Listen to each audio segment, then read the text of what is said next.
quraanka in la akhriyo waxaa ku jirta dhawaansho ilaahay loo dhawaanayo subxaanahu wa tacaala. sidoo kale waxaa ku jira ajar aad iyo aad u weyn. sidoo kale akhrinta la akhrinayo axaadiista rasuulka sala allahu calayhi wasalam iyo xifdinta la xifdinayo waxaa ku jira ajar aad iyo aad u weyn, ama ajar weyn ayaa ku jira. maxaa yeelay waa cibaado allah la caabudayo subxaanahu wa tacaala, iyo waddo lagu dalbayo cilmiga sharciga ahaa oo lagu baranayo, iyo faham loo fahmayo diinta la fahmayo. adilada sharcigana waxay ku soo aroortay inay waajib tahay diinta in la barto iyo in la fahmo diinta inay waajib tahay.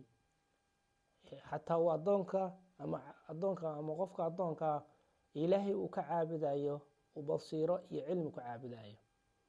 waxaana ka mid ah axaadiista nebiga salawaatu ullaahi wasalaamu calayh arrimaha inoo tilmaamay khayrukum man tacallama alqur'aana wacallama. kiina ugu khayrka badan waxweeye ka qur-aanka barta wacallama, dadkana bara.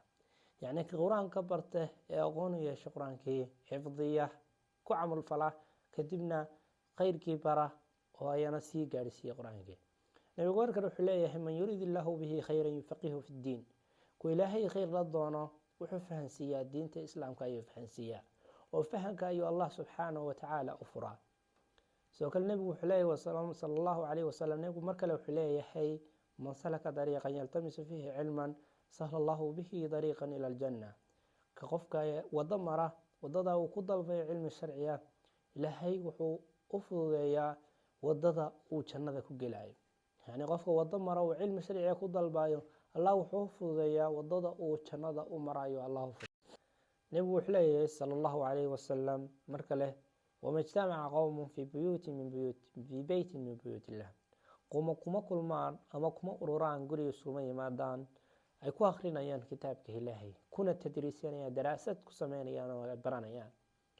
ilaa hadday saas sameeyaan waxaa kusoo degta calayhim sakiina, nasalat calayhim sakiina, sakiino iyo xasilooni ayaa kusoo degta. waqashathum araxma, waxaana daboosho raxmad ayaa daboosho, oo ilaahay raxmad ayuu ku daboola.